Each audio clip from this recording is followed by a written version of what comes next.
নমস্কার বন্ধুরা, আশা করি আপনারা সকলে ভালো আছেন। কাকলি কিচেনে সকলকে স্বাগত। আজকে আমি বানিয়েছি মৌরি পটল।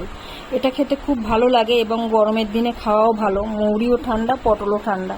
তাহলে চলুন কি করে বানিয়েছি দেখা যাক।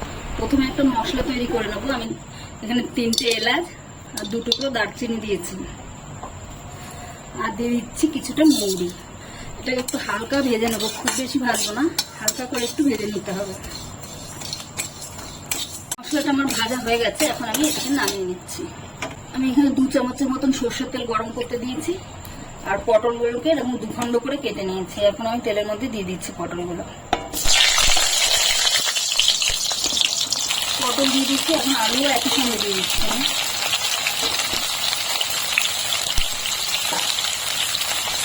আলু পটল একই সঙ্গে ভেজে নেবো। প্রথমে আমি নুন হলুদ দিচ্ছি না, একটু ভাজা হোক, তারপরে আমি নুন হলুদ দেবো।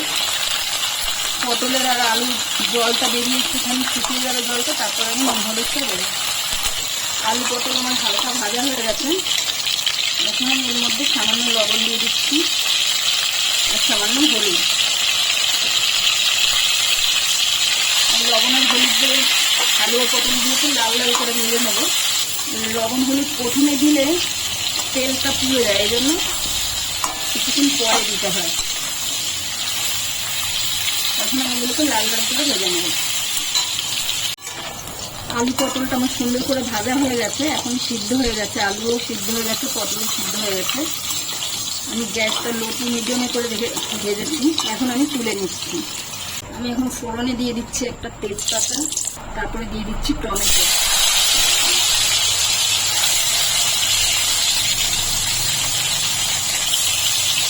দিচ্ছি স্বাদ অনুসারে লবণ। টমেটোকে একটু ভেজে নেব।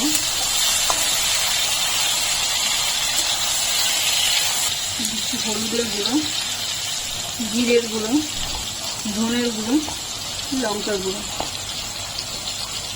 মশলাটাকে একটু ভালো করে কষিয়ে নেব।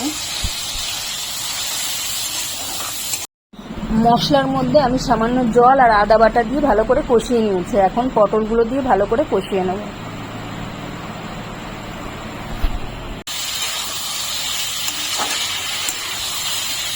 আলু পটল কষানো হয়ে গেছে, এখন আমি দিয়ে দিচ্ছি দুধ। এটা জল দেবো না, দুধ দিয়ে এটা সেদ্ধ করে নেব। এমনিতেই আলু পটল আগে দিয়ে সিদ্ধ হয়ে গেছে ভাজার সময়, কষানোর সময়।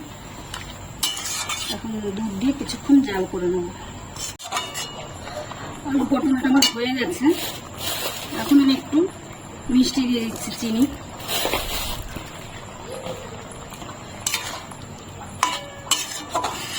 এদিকে আমি একটা কড়া বসিয়েছি, এখন আমি 1 চামচ ঘি দিয়ে দিচ্ছি। ঘিটাকে শুধু গরম করে নেব। ঘিটাকে আমি গরম করে নিচ্ছি। ঘিটা গরম হয়ে গেছে, আমি গ্যাসটা এখন অফ করে দিচ্ছি।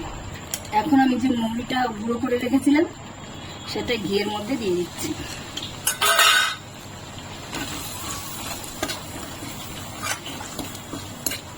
এখন আমি এই ঘিটা পটলের মধ্যে দিয়ে দিচ্ছি।